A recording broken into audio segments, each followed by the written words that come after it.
জাতীয় থেকে আন্তর্জাতিক, প্রান্তিক, জনপদ থেকে নগর, চারপাশে এই মুহূর্তে যা যা ঘটছে তার সবকিছু নিয়ে আমাদের নিয়মিত আয়োজন এখন চারদিক। আপনাদের সঙ্গে আছি আমি নোমান আব্দুল্লাহ।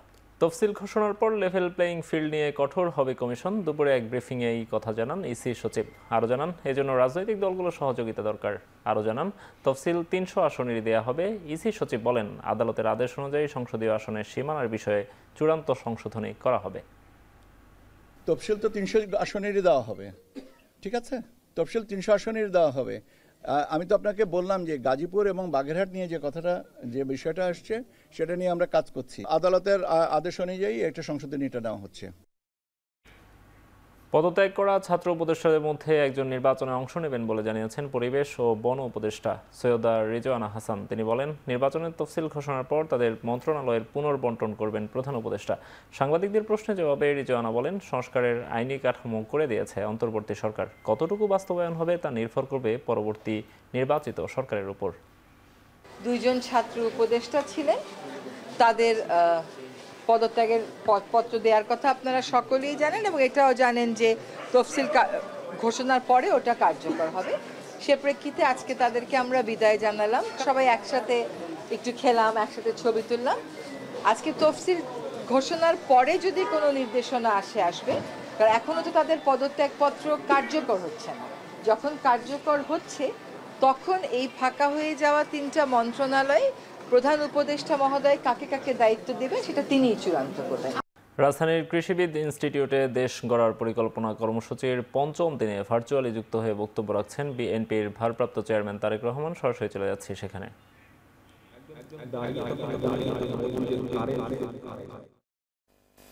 সহকর্মীবৃন্দ, আগে যেটা আমরা পরিকল্পনা করেছি আমরা সেটি আগে করার চেষ্টা করি। ঠিক আছে, দল কেন্দ্রীয় পর্যায় থেকে এই জিনিসটা চিন্তা করেছে, আপনাদেরকে ধন্যবাদ। আমরা এটা মানুষের মাঝে নিয়ে যাচ্ছি, বিশেষ করে যাদের জন্য আমরা করতে চেয়েছি তাদের জন্য করতে চেয়েছি। আপনি যদি একটার পর একটা বলতে থাকেন তাহলে তো ভাই কোনো দিকে শুরু করা যাবে না। তো আমাদেরকে তো একটা শুভ কাজ আগে শুরু করতে হবে, শুরু করলে ধীরে ধীরে আমরা যাব। আপনারা বলেছেন আমাদের যে সকল নেতাকর্মীর কেস কাচারে এসে করতে পারেনি, ঠিকভাবে গড়ে তুলতে পারেনি, তাদেরকে ভাতা দিতে হবে। আপনি রাষ্ট্রীয় তহবিল থেকে নির্দিষ্ট একটি দলের কর্মীদেরকে কি করে ভাতা দিবেন? এটা কোন আইনে আপনি এটাকে জায়েজ করবেন? তাহলে একটু আগে একজন এখানে বলেছেন যে কোনো কিছু কিছু ব্যক্তি প্রতিষ্ঠান, প্রাইভেট প্রতিষ্ঠানে বিশেষ একটি দলের লোক কাজ করে, সেটা যাতে পরিবর্তন হয়, তাহলে কন্ট্রাডিক্ট হচ্ছে। ভাই, আমরা কি বলছি না বলছি আমাদেরকে বিবেচনা করতে হবে, তো বাস্তবসম্মত বিষয় চিন্তা করতে হবে। রাষ্ট্রীয় তহবিল থেকে আপনি নির্দিষ্ট কোনো দলের লোককে দিতে পারেন না, তাহলে তো যেই স্বৈরাচারকে আপনি বিদায় করেছেন, আমরা দেখি যে বিভিন্ন সময় খবর টবরে কিছু কিছু বেরিয়েছিল যে রাষ্ট্রীয় তহবিল থেকে তারা তাদের নিজেদের দলের লোকজনকে টাকা পয়সা দিয়ে থাকে। তাহলে তাদের আর আমাদের মধ্যে পার্থক্য হলো কি? অবশ্যই তো তাদের থেকে আমাদের পার্থক্য থাকতে হবে, মানুষ তো সেটাই প্রত্যাশা করে আমাদের কাছে। কাজী সহকর্মীবৃন্দ, হ্যাঁ সত্য, আমাদের ছাত্রদলের বহু নেতাকর্মী যে সময় বিসিএস পরীক্ষা দিতে পারতো, ভালো রেজাল্ট করতে পারতো, চাকরি বাকরি করতে পারতো, সেই সময় তারা সেটা করেনি। সেটা ত্যাগ করে তারা বরঞ্চ মানুষের অধিকার প্রতিষ্ঠার জন্য সংগ্রাম করেছে। বয়স পেরিয়ে গেছে তাদের, এখন চাকরি বাকরির সুবিধা নেই, হয়তো ব্যবসা বাণিজ্য করতে পারবে না। সেই জন্য কিন্তু আপনারা দেখেছেন এই যে এরকম একটা যে কাগজ আপনাদের কাছে দেওয়া হয়েছে, আপনারা ওই কাগজটার মধ্যে দেখেন বিভিন্ন রকম কর্মসংস্থানের ব্যবস্থার কথা আমরা বলেছি, বিভিন্ন রকম ভোকেশনাল বলেন, টেকনোলজিক্যাল ট্রেনিং এর কথা আমরা আপনাদের সামনে বলেছি। ভাই, দেখতে হবে তো 8টা ঘন্টা বসে আছেন, একবারও কতজন এই ফোল্ডারটা উল্টে দেখেছেন ভাই? কতজন এই ফোল্ডারটা উল্টে দেখেছেন ভাই? কতজন ফোল্ডারটা উল্টে দেখেছেন?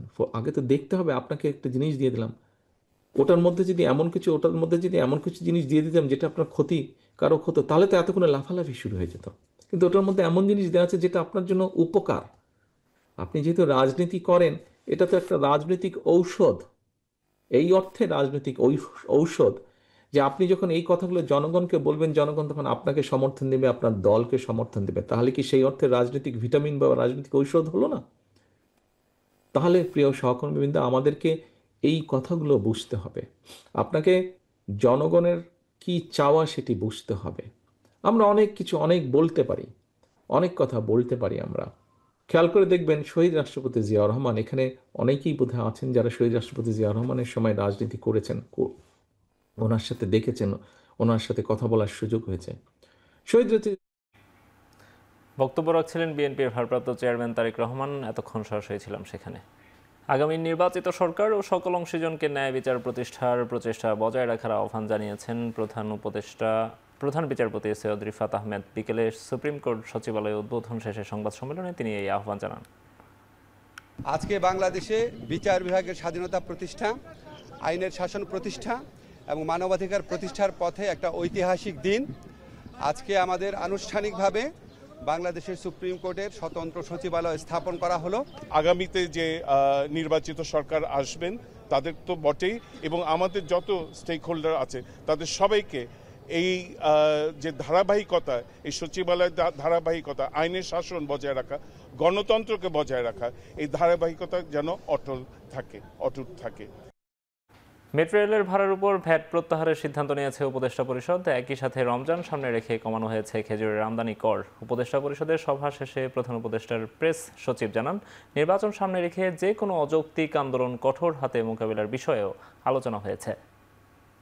হোম মিনিস্ট্রি থেকে সুস্পষ্ট একটা অর্ডার এসেছে যে যারা এখন আমরা নির্বাচনের মোডে, নির্বাচনের এই তফসিল ঘোষণার পরে কোনো ধরনের কোনো এই দাবি দেওয়া আন্দোলন নিয়ে কোনো ধরনের রাস্তা বন্ধ করে অন্যায় এবং ইলিগাল এবং আনলফুল যারা দাবি দেওয়া নিয়ে রাস্তায় নামবেন, এই পুরো বিষয়টা খুব কঠোর হস্তে দমন করা হবে।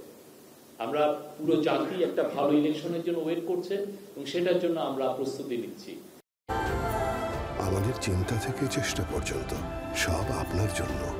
বাংলা লিংক।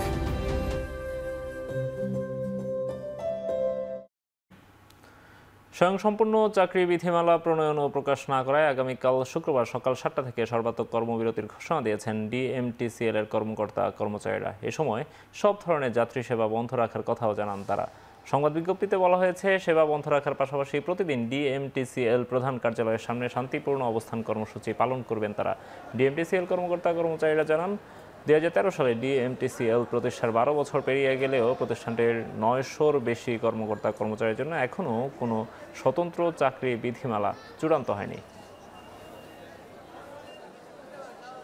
বাংলাদেশ ও যুক্তরাষ্ট্রের সেনা কর্মকর্তাদের অংশগ্রহণে অনুষ্ঠিত হলো 12তম বাংলাদেশ যুক্তরাষ্ট্র দ্বিপাক্ষিক প্রতিরক্ষা সংলাপ। বাংলাদেশ সশস্ত্র বাহিনী বিভাগে 10 থেকে 11 ডিসেম্বর এই সংলাপ অনুষ্ঠিত হয়।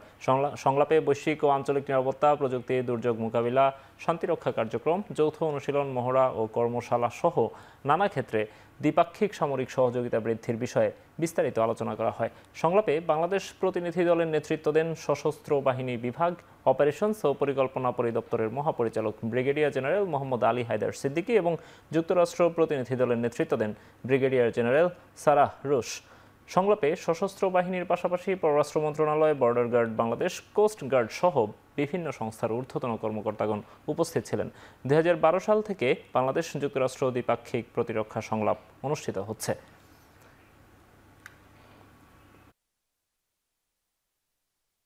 জনসচেতনতা বৃদ্ধি, ট্রাফিক আইনের কঠোর প্রয়োগ এবং পাঠ্যপুস্তকে নিরাপদ সড়ক সংক্রান্ত অধ্যায় যুক্ত করা হলে সড়ক দুর্ঘটনা অনেকাংশে কমতে পারে, এমন মতামত উঠে আসলো নিরাপদ সড়কের দাবিতে বহুদলীয় আলোচনা সভায়। জাতীয় প্রেস ক্লাবে জাতীয় নিরাপদ সড়ক আন্দোলন আয়োজিত সভায় বিএনপি, জামাত সহ বিভিন্ন রাজনৈতিক দলের প্রতিনিধিরা প্রস্তাবনা তুলে ধরেন। আলোচনা সভায় বক্তারা বলেন, বিআরটিএতে ঘুষ ছাড়া লাইসেন্স পেতে মাসের পর মাস ভোগান্তি পোহাতে হয়। সড়ক আইনের কার্যকারিতা না থাকায় ট্রাফিক আইন উপেক্ষা করে রাস্তায় হাজার হাজার অবৈধ যানবাহন চলছে বলেও অভিযোগ করেন বক্তারা। অনুষ্ঠানে নিরাপদ সড়ক আন্দোলনের পক্ষ থেকে ট্রাফিক ব্যবস্থার আধুনিকায়ন, জবাবদিহিতা নিশ্চিতকরণ এবং সময়োপযোগী কার্যকর কমিশন গঠন সহ 9 দফা দাবি তুলে ধরা হয়। দেশের বাইরের খবর, নির্বাচনকে সামনে রেখে আরাকান আর্মির নিয়ন্ত্রণে থাকা রাখাইন অঞ্চলের স্থানীয়দের উপর চড়াও হচ্ছে মিয়ানমারের জান্তা বাহিনী। বুধবার রাতে একটি হাসপাতালে দেশটির সামরিক বাহিনীর বিমান হামলায় অন্তত 34 জন নিহত হয়েছেন, আহত হয়েছেন আরও অন্তত 68 জন। এই ঘটনায় আহত হয়েছেন আরও অন্তত 68 জন। আন্তর্জাতিক বিভিন্ন গণমাধ্যমে উঠে এসেছে এই তথ্য। হতাহতের সংখ্যা আরও বাড়ার শঙ্কা করা হচ্ছে।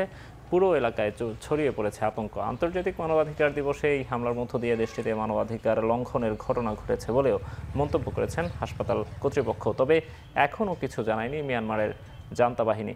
গৃহযুদ্ধ থেকে পরিত্রাণের উপায় হিসেবে আগামী 28 ডিসেম্বর নির্বাচন শুরুর ঘোষণা দিয়েছে সামরিক সরকার, কিন্তু নিজেদের নিয়ন্ত্রিত এলাকায় নির্বাচন হতে দেবে না বলে সাফ জানিয়ে দিয়েছে আরাকান আর্মিরা। এমন পরিস্থিতিতে আরাকান আর্মি নিয়ন্ত্রিত এলাকাগুলো পুনর্দখলে বর্তমান হামলা জোরালো করেছে জান্তা বাহিনী।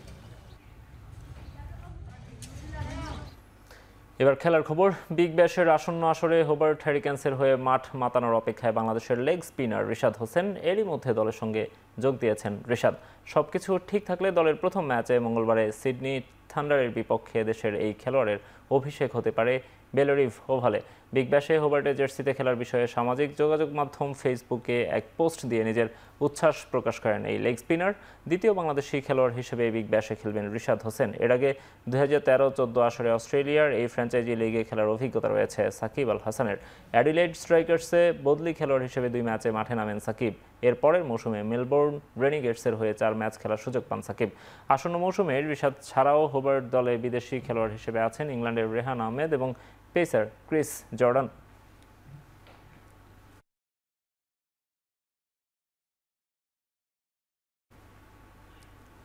শেষ করছি এখন চারদিক। এখন টেলিভিশন ওয়েবসাইটে দেখতে ভিজিট করুন www.ekhon.tv। এছাড়া ফেসবুকে দেখুন facebook.com/tv.ekhon। ইউটিউবে দেখতে ভিজিট করুন youtube.com/c/ekhon tv।